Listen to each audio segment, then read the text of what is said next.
muitos doentes no mundo dos espíritos, porque aqui encarnados só somos poucos nesse momento, graças a Deus estamos com saúde, mas os irmãos desencarnados, com certeza, se estiver passando por algum problema, tenha fé, tenha certeza que ao terminar nossa reunião será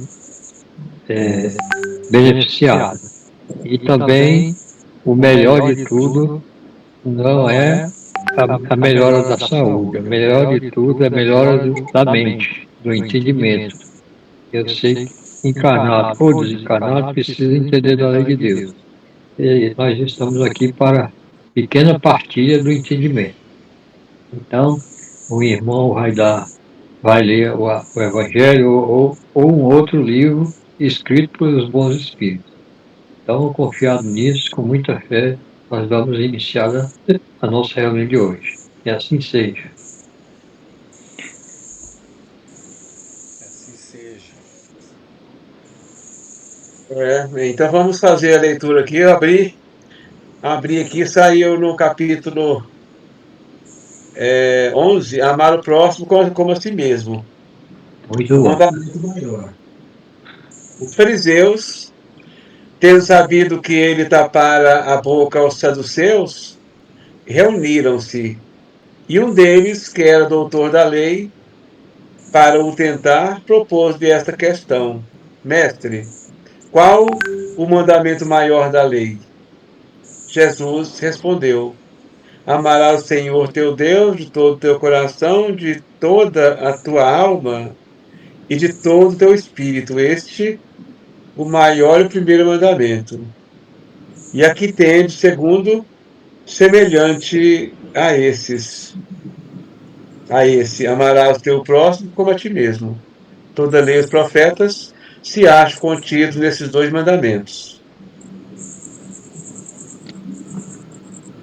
O item 2, fazei aos homens tudo o que queirais que eles vos façam, pois é nisto que consiste a lei e os profetas. O item 1 é de Mateus 22, versículos 34 a 40, e o 2 é também de Mateus, só que capítulos 7, versículo 12. Aí depois continua ainda o 2. Tratai todos os homens como quereríeis que eles vos tratassem. Aí já tem Lucas, capítulo 6, versículo 31. Aí depois vem o item 3, que são aí explicações do Allan Kardec, né? Não, na verdade ainda é de Mateus. Tem um espacinho, mas é. O reino dos céus é comparável a um rei que quis tomar conta aos seus servidores. Tendo começado a fazê-lo, apresentaram-lhe um que lhe devia 10.000 talentos. Mas como não tinha meios de o pagar, mandou seu senhor que o vendessem a ele, sua mulher, seus filhos e tudo que lhe pertencesse para pagamento da dívida. O servidor, lançando-se-lhe aos pés, o conjurava dizendo: Senhor, tem um pouco de paciência e eu te pagarei tudo. Então, o Senhor, tocado de compaixão, deixou-o ir e lhe perdoou a dívida.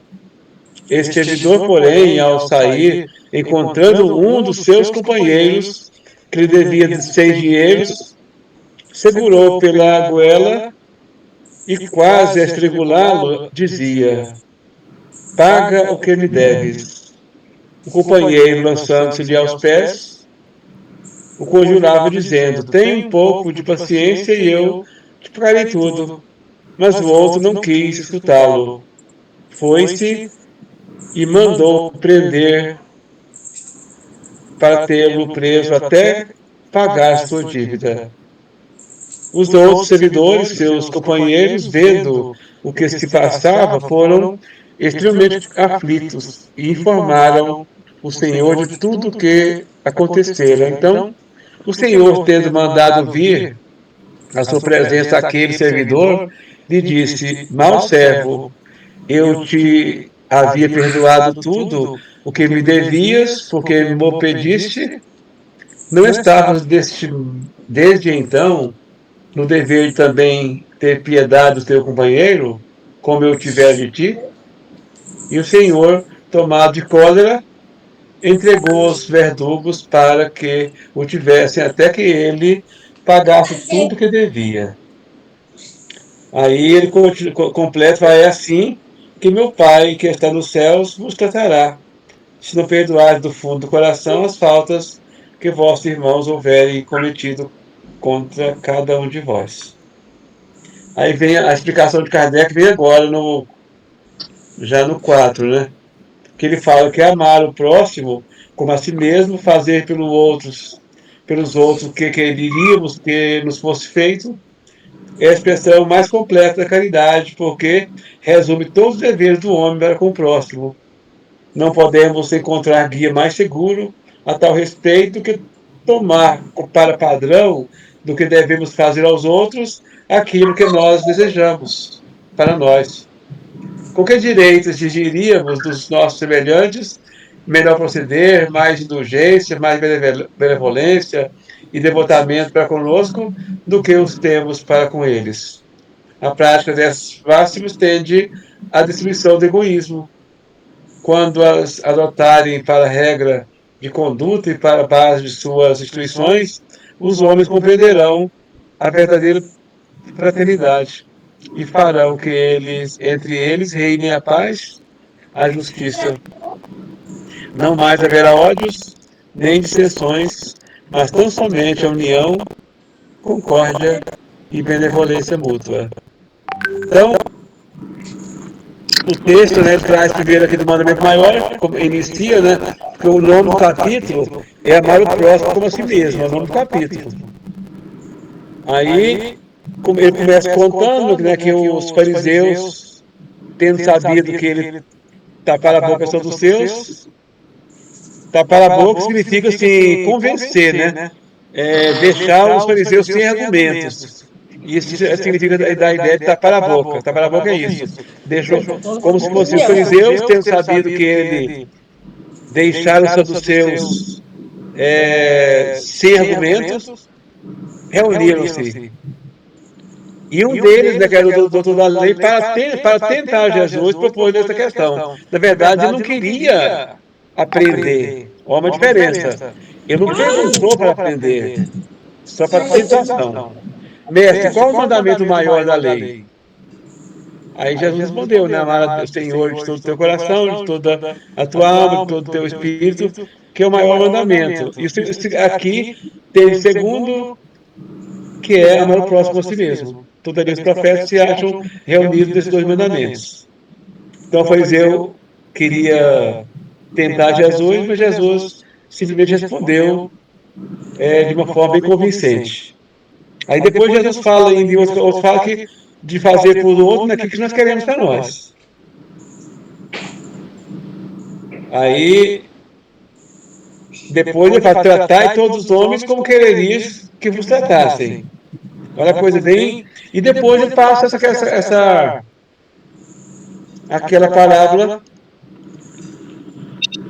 mais interessante, né, que mostra que o Senhor, um homem, né, um grande fazendeiro, uma pessoa que tinha muitos servidores, aí ele chamou aqueles que devia para ele para tomar contas, né? Então, chamou um que devia para ele 10 mil talentos, e 10 mil talentos, a gente não sabe o valor que são os talentos, mas quer dizer uma quantia boa.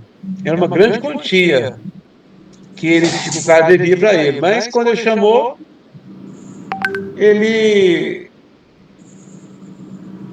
como o homem não podia pagar, ele queria que o homem mandou que vendesse a mulher, vendesse ele, esposa, filhos, para quitar dívidas. Mas aí ele pegou e lançou aos pés do Senhor, do chefe dele, do patrão dele, e disse: eu tenho pouca piedade e paciência de mim, comigo, que eu te pagarei tudo. Aí o homem, em vez de ter paciência, não, fez para perdoar. Não, você está perdoado, você não me deve mais nada não, tranquilo, pode ir embora. Mas só chegando lá na frente, ele devia, o homem que devia sem dinheiro, que o 10 mil talentos é uma quantidade muito superior, uma coisa grande. E 100 dinheiros é uma quantidade pequena. Então, mesmo ele tendo uma quantidade pequena com o outro, ele chamou o cara, pegou ele pela garganta e o cara pediu ajuda, né? Mas mesmo assim ele não aceitou e mandou que ele ficasse preso até pagar o que devia. Aí mandaram o senhor lá, para o chefe dele, aí o chefe chegou e falou para ele: olha, se eu tive piedade de ti, perdoando a dívida, não estaria você também no mesmo dever de fazer com o seu semelhante? E é interessante porque para nós humanos aqui na Terra ainda, nossa evolução que nós temos, nós entendemos a justiça só a favor nosso. Porque, por exemplo, ele queria justiça do senhor dele, lá, o patrão dele. Então ele achou que o patrão fez uma justiça boa com ele, né? Que perdoou a dívida dele. Mas na hora de fazer para o outro, ele não fez a justiça dele, ele achou que era ele receber. Então a justiça que nós temos é sempre ela é em prol nosso. Em prol do outro, a gente esquece de fazer a justiça. Por enquanto é isso. Pode continuar vocês agora. Passei a palavra. Eu ia falar assim que na hora que as pessoas amar o próximo a si mesmo, aí não vai ter mais guerra, não precisa de polícia. Vai ter polícia, claro, mas é só para orientar o trânsito, alguma coisa, te dar uma informação, tá, como aqueles que tem no banco, posso ajudar, né? Você chega lá, tem uma pessoa lá que pode ajudar. Então, a polícia serve para isso. Aí, já que não vai ter mais ladrão, porque o ladrão vai amar eu como fosse ele, então ele não vai me roubar, né? Aí não vai ter mal pagador, se eu for trabalhar para um, ele vai pagar tudo certinho. Então não precisa nem polícia assim, igual tem hoje, né? Então eu posso andar na rua de braço aberto, no meio da rua, as senhoras podem ir para a igreja, ninguém vai assaltar elas, sem nenhum problema, né? Todo mundo feliz. Mas aí, como as pessoas ainda não amam o próximo a si mesmo, é por isso que está desse jeito. Mas vai chegar um dia, ninguém sabe quando, né? Vai demorar, né? Então tá bom, só isso mesmo. Verdade, mas Essa lição, essa passagem, ela leva a gente a essa reflexão, né? O que eu quero para mim? E que eu dou pro outro? Né? Eu olho com medidas diferentes, sempre, né? Então isso que é ruim. Então Cristo nos lembra isso aí, né? O que eu quero para mim, eu devo também querer para o outro. O tratamento que eu quero receber, eu devo tratar o outro. E depende muito da posição que eu estou, né? É o meu comportamento. A gente observa pessoas em posições de poder, políticos, né? São arrogantes, exigem, né, punições severas, até pena de morte, aqueles que transgridem a lei. Agora, quando acontece com algum deles, ou um parente, ou um familiar, eles querem perdão, né? Querem que seja complacente e tal. Fala, não, direitos humanos é uma coisa que não deve se aplicar, não. A pessoa errou, né? Eles usam uns palavreados bem pesados, né? A pessoa errou, tem que ser punido mesmo, tem que pagar, tem que torturar, tem que isso e aquilo. A hora que eles são descobertos, né, no equívoco, aí eles falam, não, mas e os direitos humanos, como é que fica? Né? Eu preciso que os direitos humanos sejam aplicados a mim. Acho que uma das primeiras pessoas a lembrar direitos humanos foi Jesus Cristo, né? Na passagem da mulher adúltera, ele mostrou direitos humanos ali, né? E hoje a gente percebe, né, que é assim, né, que se comporta. E guardando as devidas medidas e proporções, todos nós temos pesos e medidas diferentes para aqueles que são nossos, mais próximos, para aqueles que são mais distantes. Né? Nós costumamos ter um olhar diferenciado. Eu vejo meu filho diferente do filho do outro. A mesma ação praticada pelo meu filho tem um peso diferente da ação praticada pelo filho do outro. E essa lembrança é muito bem-vinda, né? Nós não sabemos o que é justiça, essa que é a verdade, né? Justiça é uma coisa muito distante do nosso perceber ainda. É isso. Gratidão.